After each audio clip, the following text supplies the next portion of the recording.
কোনটা আল্লাহর পছন্দের কাজ, কোনটা আল্লাহর অপছন্দের কাজ, কোনটা হালাল, কোনটা হারাম, কোনটা ন্যায়, কোনটা অন্যায়, কোনটা বৈধ, কোনটা অবৈধ, কোনটা লেজিটিমেট, কোনটা প্রহিবিটেড, কোনটা আমার জন্য জান্নাতের কাজ, কোনটা আমার জন্য জাহান্নামের কাজ। আকাশের সূর্য যেমন স্পষ্ট আমরা চোখের সামনে দেখতে পাই, বান্দার কাছে আল্লাহ পাক সত্য মিথ্যাকে এত সুন্দর করে স্পষ্ট করেছেন, বান্দা কোরআন খুললে পরে দিবলকের মতো স্পষ্ট দেখতে পায় এটা জান্নাতের পথ, এটা জাহান্নামের পথ।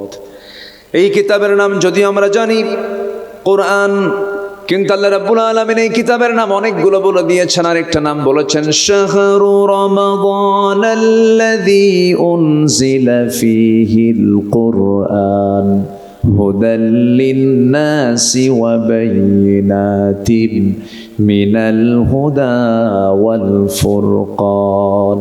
এই কিতাবের আরেকটা নাম হলো ফুরকান। কি নাম বলেন? ফুরকান। সত্য মিথ্যার মধ্যে পার্থক্য সৃষ্টি করে দেয় যে কিতাব, এটাকে বলা হয় ফুরকান। এই কিতাবের আরেকটা সূরার নামও আছে সূরাতুল ফুরকান। আল্লাহ রাব্বুল আলামিন বলেন তাবারাকাল্লাযী নাযালাল ফুরকানা আলা আবদিহি লিয়াকুনা লিল আলামিনা নাযীরা। অতীব বরকতময় সেই মহান প্রভু যিনি তার বান্দার উপরে ফুরকান নামক কিতাব নাজিল করেছেন। ফুরকান মানে হলো কোনটা হক কোনটা বাতিল চেনার জন্য যে মাধ্যম, যে কিতাব, তার নাম হলো ফুরকান। এই ফুরকান কেমন আপনারা জানতে হবে। কোরআনকে সহি করে পড়া ফরজ, কোরআনের জ্ঞান অর্জন করা ফরজ। আল্লাহ রাব্বুল আলামিন এই কিতাবের জ্ঞান অর্জন করার জন্য প্রথমেই যে হুকুমটা দিয়েছেন, নামাজ নয়, রোজা নয়, হজ নয়, যাকাত নয়, প্রথম ওহীটা নাজিল করেছেন। যারা পারেন ঠোঁট মিলিয়ে বলুন ইকরা বিসমি রাব্বিকাল্লাযী খালাক খালাকাল ইনসানা মিন আলাক ইকরা ওয়া রাব্বুকাল আকরামুল্লাযী আল্লামা বিল কলম আল্লামাল ইনসানা মা লাম ইয়ালাম। জোরে বলুন আল্লাহু আকবার। পড়ো কার নামে? আসতে বলবেন না, পড়ো কার নামে? আল্লাহর নামে পড়ো। আমার দেশে আবার কিছু কিছু কোরআন পাঠক আছে, কোরআন পড়ে, তাহাজ্জুদ পড়ে, তাসবিহ জপে, কোরআনও পড়ে। আমাদের নেতা কি কোরআন পড়ে না? এরকম করে বহু কথা আমাদের কানে এসেছে। তাহাজ্জুদ পড়েছেন আমাদের নেত্রী, কোরআন তেলাওয়াত করে আমাদের দিন, আমাদের নেত্রী তার কার্যসূচি সূচনা করেন। এরকম বহু কিছু শুনেছি আমরা। সম্মানিত ভাইয়েরা, কোরআনকে শুধু তেলাওয়াত করলেই তো হবে না, কোরআনতে তেলাওয়াত করবে, কোরআন কি বলে, কোরআন কি চায়, এটা ব্যক্তি জীবনে, সমাজ জীবনে বাস্তবায়ন করার দরকারও আছে না নাই? আসতে বলবেন না, আছে না নাই? আচ্ছা, সম্মানিত ভাইয়েরা, অনেক বাতিল আছে, তারা কোরআন পড়ে, ওরা কোরআন আবার বোঝে, এটাও দাবি করে। ওরা কোরআন বোঝে ওই কানার মতো। এক কানা গেছে মসজিদে নামাজ পড়তে, তো নামাজ পড়তে গিয়ে মাগরিবের আগে গিয়ে বসেছে ইমামের সাথে। তো কথা বলতে বলতেই ইমামের সাথে সেই অন্ধ মুসল্লির, কানা মুসল্লির একটু বাকবিতণ্ড হয়েছে। আজান শুরু হয়ে গেছে, নামাজে দাঁড়ায় গেছে, ইমাম নামাজে দাঁড়ায় গেছে, মুসল্লি এদিকে অন্ধ লোকটা নামাজে দাঁড়ায় গেছে। ইমাম সূরা ফাতিহা বলার পরে এমন একটা আয়াত বলছে যে আয়াতের অংশ হলো ওয়া কানা মিনাল কাফিরিন। কানা মনে মনে চিন্তা করে, ব্যাপারটা কি, কিছুক্ষণ আগে গন্ডগোল হলো, নামাজের মধ্যে ফতুয়া জারি হলো, আমি কানা কাফের। কি কথা কি বুঝতেছেন? প্রচন্ড রেগে গেছে, খেপে গেছে, কিচ্ছু বলে নাই, চলে গেছে বাড়িতে। জাস্ট রূপক অর্থে বলছি। দ্বিতীয় দিন আবার মসজিদে চলে আসছে নামাজ পড়ার জন্য। এইদিকে ইমাম যিনি, তার আবার একটা পা হলো খাটো সাইজের, ন্যাংড়া সাইজের। ইমামদের আবার পছন্দের কিছু সূরা থাকে যে সূরা পড়ে ঘন ঘনই পড়ে। তা আগের দিনে যে আয়াত পরের দিন সন্ধ্যার মাগরিবের সে আয়াত যখন বলেছে ওয়াকানা মিনাল কাফিরিন, পিছন থেকে কানা সহ্য করতে না পেরে নামাজের মধ্যে উল্টা লোকমা দিয়ে বলছে ওয়াল ল্যাংড়ানা মিনাল ফাসিকিন। আমার কথা কি বুঝতেছেন? আমি কানা যদি কাফের হই, তুই ন্যাংড়া হলি ফাসিক। আমি একটা উদাহরণ দিতে নিয়ে এই কথাটা বলে ফেললাম। যারা দাবি করেন আমরা কোরআন পড়ি, আমরা তাহাজ্জুদ পড়ি, আমরা হজ করি, আমরা দান সদকা করি, আমরা মসজিদ বানাই, আমরা মাদ্রাসা বানাই, ঠিক আছে, মদের আইন কেন পাশ করো? আস্তে কন কেন? বেশ্যাবৃত্তির লাইসেন্স কেন পাশ হয়? অশ্লীল সিনেমা নাটকের সেন্সর বোর্ড কেন অনুমতি দেয়? কেন? সম্মানিত বন্ধুগণ, অন্য ধর্মের মতো শুধু ইসলাম নাম সর্বস্ব একটি ধর্মের নাম নয়। ইসলাম হচ্ছে complete and balanced code of life. ইসলাম হচ্ছে পরিপূর্ণ ভারসাম্যপূর্ণ একটি জীবন বিধান, কমপ্লিট, যার ভিতরে এমন কোন শরিয়া নাই, এমন কোন বিধান নাই যা ইসলামে বাদ পড়েছে। যেরকম সুবহানাল্লাহ। ইসলাম কি আংশিক না পরিপূর্ণ? বলেন বলেন বলেন বলেন বলেন। ইসলাম কি অপরিপূর্ণ না পরিপূর্ণ? কার এটা? আসতে বলবেন না কার? আল্লাহ। ইসলামকে কেউ খাটো করতে পারবে? ইসলামকে কেউ লম্বা করতে পারবে? সংযোজন করতে পারবে? সংকোচন করতে পারবে? পারবে না। ইসলামকে নিজের মতো করে ফলো করার কোনো সুযোগ নাই। ইসলামকে ইসলামের মতো করে ফলো করতে হবে।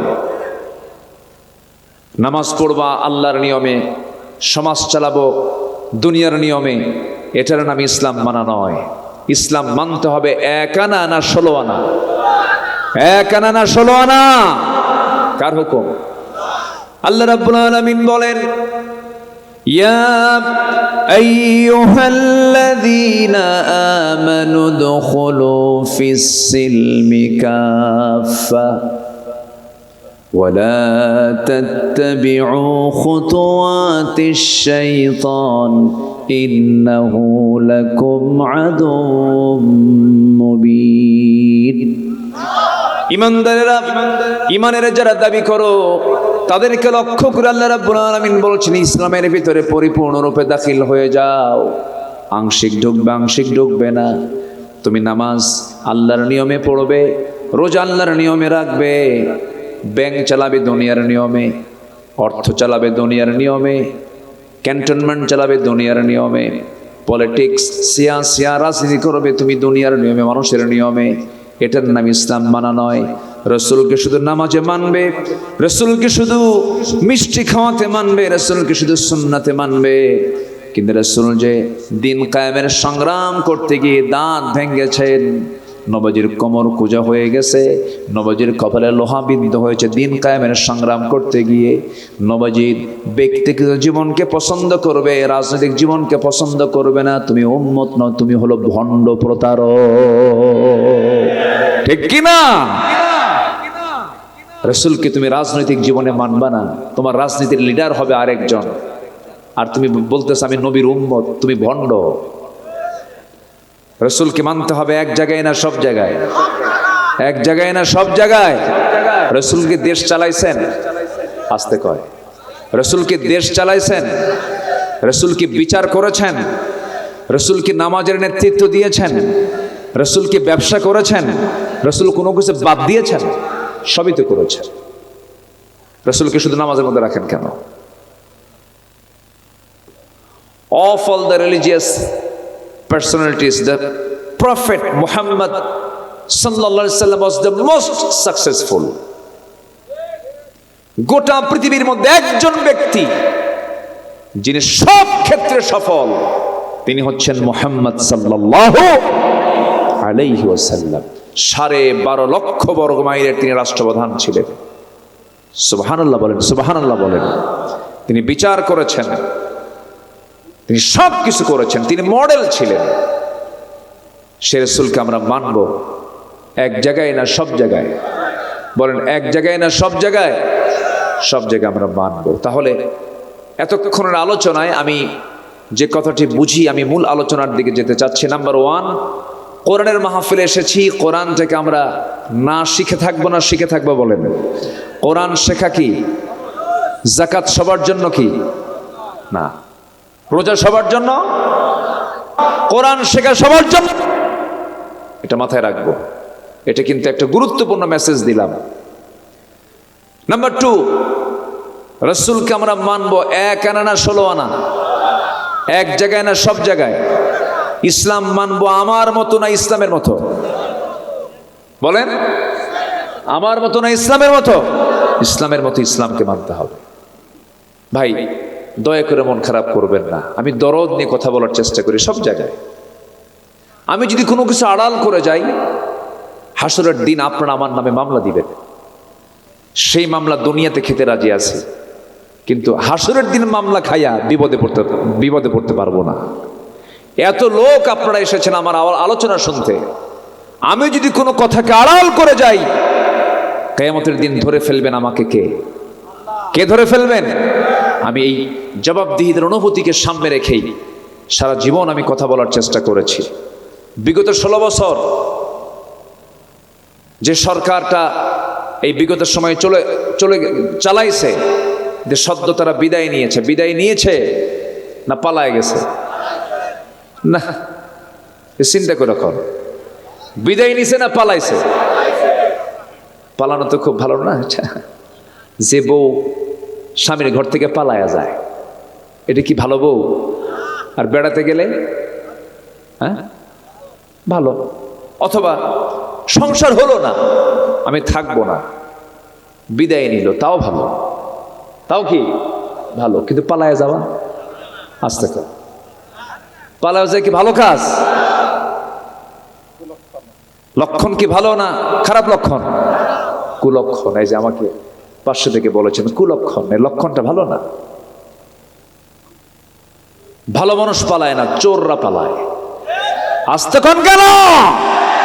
শুধু চোর না ডাকাত? শুধু ডাকাত না মহা ডাকাত? পুকুর চুরি না সাগর চুরি? সাগর চুরি। হয়তো অনেকে ভাববেন হুজুর আপনি এগুলো কি শুরু করলেন, আবার শুরু করব না? জেল খাটাইছে তো আমাদের। আমি নিজেও এই নাটোরে মাহফিল ছিল আমার আগের দিন, পরের দিন আমার বাড়ি ঘেরাও করলো। নাটোর কোথায় যেন মাহফিল ছিল খেয়াল নাই, মনে হয় মেবি এটা সিংড়া কি নাটোর সদর হবে, সদর কিংবা খেজুরতলা একটা এলাকা আছে মনে হয়, খেজুরতলা একটা আছে, জি খেজুরতলা অথবা এরকম আশেপাশে কোথাও হবে। একটা মাহফিল শেষ করে আমি ফিরে যাচ্ছি, ফিরে বাসায় চলে গেছি। ফজরের একটু আগ দিয়ে অথবা একটু আগে পড়ে আমার গোটা বাড়ি ঘেরাও করেছে 250 পুলিশ দিয়ে। বড় ডাকাত তো আমি। আচ্ছা, আমাকে বললো হুজুর, সালাম দিয়ে বললো হুজুর থানায় আপনাকে একটু ডাকছে। কেন? 4 দাওয়াত দিচ্ছে। কিসের দাওয়াত? চায়ের দাওয়াত। বললাম চায়ের দাওয়াত দিলেন, এত লোক কেন? আমি তো এমনি যাব। থানায় নিয়ে কোনো কথা নাই, যা মামলা ছিল আরো কিছু যোগ করছে। এখন পরে ওসি মহোদয় আমার দিকে তাকায় বলে হুজুর আপনি মানে মাফ করে দিন, বদ্ধ দিয়েন না। বললাম কেন? হুজুর হুকুমের গোলাম, কি করব, উপর থেকে চাপ, বাধ্য হলাম মামলা দিতে। কি করবেন হুজুর? বদ্ধ দিয়েন না, মাফ চাই। চাকরি বাঁচান তো ফরজ। আমি বললাম ইমান বাঁচান তো নফল। ইমান বাঁচান তো নফল। আল্লাহ কি ইতিহাস তৈরি করে দিয়েছেন। পুলিশ গুলি করে, পুলিশের সন্তান গুলিবিদ্ধ হয়ে দুনিয়া থেকে বিদায় নেয়, ঠিক কিনা?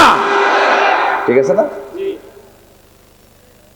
পুলিশ গুলি করে আর তার সন্তান গুলির মুখে মুখে দাঁড়িয়ে বলে গুলি চালা, আমি দুনিয়া থেকে বিদায় নেব, কিন্তু জুলুম সমাজ থেকে উৎখাত করতে চাই আমরা।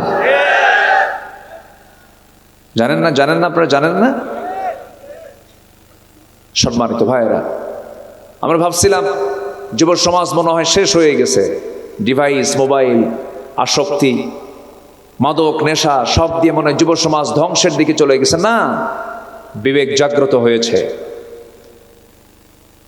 কি বিবেক জাগ্রত হলো? ভাবছিলাম মনে হয় নেশা টেশা দিয়ে, অনলাইন দিয়ে সব শেষ হয়ে গেছে, কিন্তু জাতে মাতাল, একদম তালে ঠিক, একদম সোজা বঙ্গভবন ঘেরাও করে ফেলছে, গণভবন দখল করে ফেলছে। খায় না, কয় যে খাই নাই, দুপুরে গিয়ে একদম লাঞ্চ করবো মুরগির রান দিয়া। করছে না গণভবনে? খাইছে কিনা বলে? বিজয়টা কে দিয়েছেন বলেন?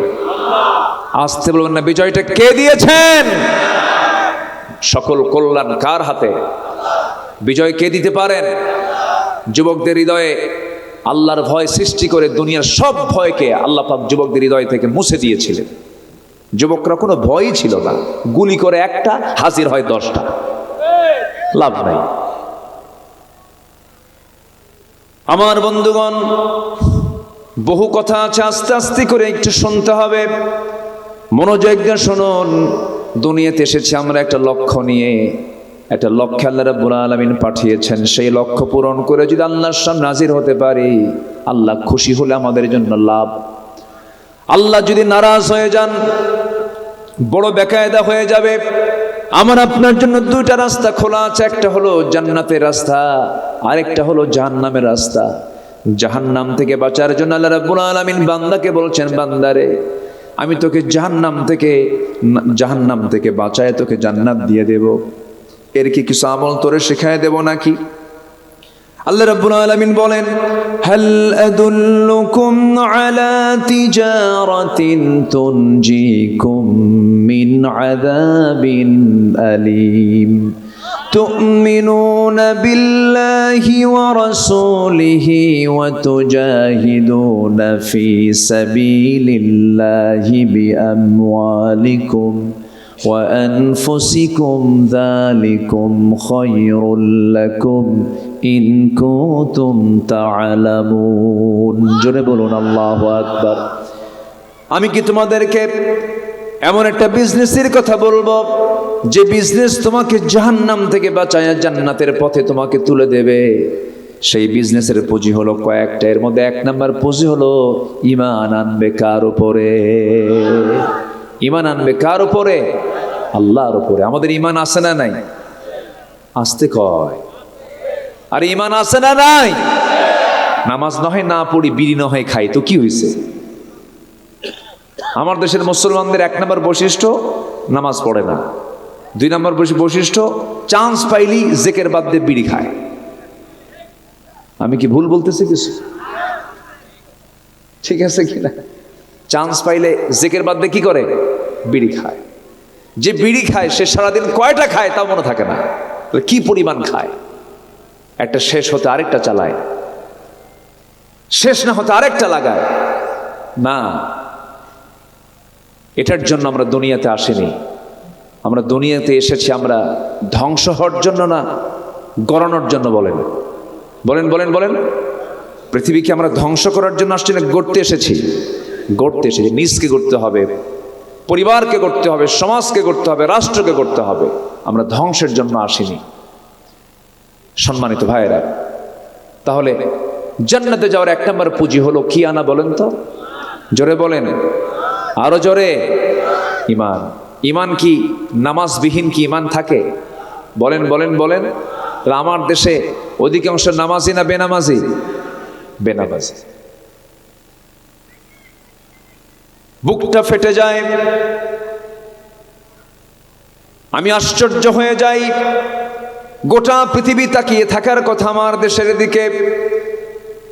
20 কোটি মুসলমানকে আপনি কি মনে করছেন? গোটা আরব গালফের ভিতরে যত জনগণ মুসলমান আছে এর চাইতে কোনো অংশে এর চাইতে আমার দেশি লোক জনসংখ্যা বেশি। 20 কোটি মুসলমানের দেশ হলো বাংলাদেশ। ফার্স্ট মুসলিম কান্ট্রি হলো ইন্দোনেশিয়া, সেকেন্ড হলো বাংলাদেশ। জনসংখ্যার দিক থেকে এত বিশাল সংখ্যাগরিষ্ঠ একটা মুসলিম জাতির দেশ এটা বাংলাদেশ। অথচ মসজিদ 4.5 লক্ষ থাকার পরেও আমার আপনার বন্ধু, আমার আপনার একটা বিষয় আপনি একটু লক্ষ্য করে দেখেন তো, আমার আপনার মসজিদগুলো ফজরের সময় মসজিদগুলো ভরা না খালি? বলেন বলেন। আসল মুসল্লি জুমার দিন না ফজরের সময়? আসল মুসল্লির পরিচয় কোনটা বলেন? জুমা না ফজর? জুমা না ফজর? যেদিন দেখতে পাবেন জুমার চাইতে ফজরের মুসল্লি বেশি, সেদিন বুঝতে হবে এই দেশে মুসল্লি সৃষ্টি হয়েছে। আমার দেশে এখন মসজিদ বেশি না মুসল্লি বেশি? মসজিদই বেশি। শীতাতপ নিয়ন্ত্রিত মসজিদ, ফজরের সময় মুসল্লি মোট 3 জন, ইমাম, মুয়াজ্জিন আর খাদেম। চাকরি না থাকলে এই 3টাও থাকতো না। বাস্তব বলছি আমি। কেন? ইমানদারের বৈশিষ্ট্যতে এটা থাকার কথা ছিল না। মসজিদে জায়গা হবে না, কম্পিটিশন শুরু হয়ে যাবে, এটা হওয়ার কথা ছিল। আমার বন্ধুগণ, আমার ভাইয়েরা, ইমানদারকে আল্লাহ রাব্বুল আলামিন জান্নাত দিয়ে দিবেন, কিন্তু কোন ইমানদার? ইমানদারের বৈশিষ্ট্যগুলো মহান রাব্বুল আলামিন কোরআনের বিভিন্ন জায়গায় তুলে ধরেছেন। সূরা মুমিনুনকে আল্লাহ রাব্বুল আলামিন সুন্দর করে তুলে ধরে বলছেন, বান্দারে 7টা গুণ অর্জন করো, জান্নাতের ওয়ারিস আমি আল্লাহ নিজে বানায় দেব। জোরে কোন সুবহানাল্লাহ। কয়টা গুণ বলেন? আসতে বলবেন না, কয়টা গুণ? 7টা গুণ। এক লাইনে বলে দিচ্ছি আমি, সবাই হাতের কড়া গুনে গুনে মুখস্থ রাখবেন। আল্লাহ রাব্বুল আলামিন বলেন, قد أفلح المؤمنون الذين هم في صلاتهم خاشعون والذين هم عن اللغو معرضون والذين هم للزكاة فاعلون والذين هم لفروجهم حافظون। নাম্বার 1 হলো মুমিন। তো ওই মুমিন সফল যে নামাজকে খুশুর সঙ্গে আদায় করে, নাম্বার 1। নাম্বার 2 হলো বাজে কথা মুখ থেকে বের করে না, মিথ্যা সাক্ষী দেয় না, মুখের জিহবার কোনো গুনাহ করে না, মুখ থেকে অযাচিত কোনো কথা বের করে না। নাম্বার 3 হলো যাকাত যে ঠিক মতো আদায় করে। নাম্বার 4 হলো লজ্জাস্থানের যে বান্দা হেফাজত করবে। নাম্বার 5 হলো ওয়াল্লাযীনা হুম লিআমানাতিহিম ওয়া আহদিহিম রাউন। নাম্বার 5 হলো যারা আমানত ঠিক রাখবে। নাম্বার 6 হলো যারা ওয়াদা ঠিক রাখবে। নাম্বার 7 নামাজ দিয়ে শুরু, নামাজ দিয়ে শেষ। ওয়াল্লাযীনা হুম আলা সালাওয়াতিহিম ইউহাফিযুন। নামাজকে যারা সংরক্ষণ করবে, নামাজের ব্যাপারে যারা যত্নশীল হবে, এই 7টা গুণ অধিকার যারা, এই 7টা গুণ যারা সুন্দর করে অর্জন করতে পারবে, এই 7টা গুণের অধিকারী বান্দাকে আল্লাহ রাব্বুল আলামিন বলছেন, আমি আল্লাহ নিজে তার হাতে জান্নাত তুলে দেব। জোরে বলে সুবহানাল্লাহ। কয়টা বলেন? আমি কিন্তু মাহফিল শেষে প্রশ্ন করব, উত্তর দিতে হবে। রাজি আছেন তো সবাই? এরকম কিছু পর্ব রাখা উচিত, মাহফিল শেষে কিছু প্রশ্ন করা উচিত। কি ঠিক আছে না? আর যিনি যাবেন তিনি উত্তর দিবেন না, কেউ যাবেন না। আমি খুবই খুশি, আমি খুবই আনন্দিত যে একটা লোকের কোনো নড়াচড়া নেই। বলি আলহামদুলিল্লাহ। উপজেলার নাম কি? এই বাগাতিপাড়া আর বাগারপাড়া আমার প্যাঁচ লাগে। একটা বাগারপাড়া উপজেলা আছে, কিন্তু এটা কোন জেলা বলেন? না, বাগারপাড়া একটা উপজেলা আছে, বাগারপাড়া। বলেন, শোনেন নাই? যশোর। যশোরের একটা উপজেলার নাম হলো বাগার বয়কার বা গয়কার র, বাগারপাড়া। এটা হচ্ছে যশোরের। আর এটা হচ্ছে বাগাতিপাড়া। তাহলে এখানে কি একটা ইন্টারভিউ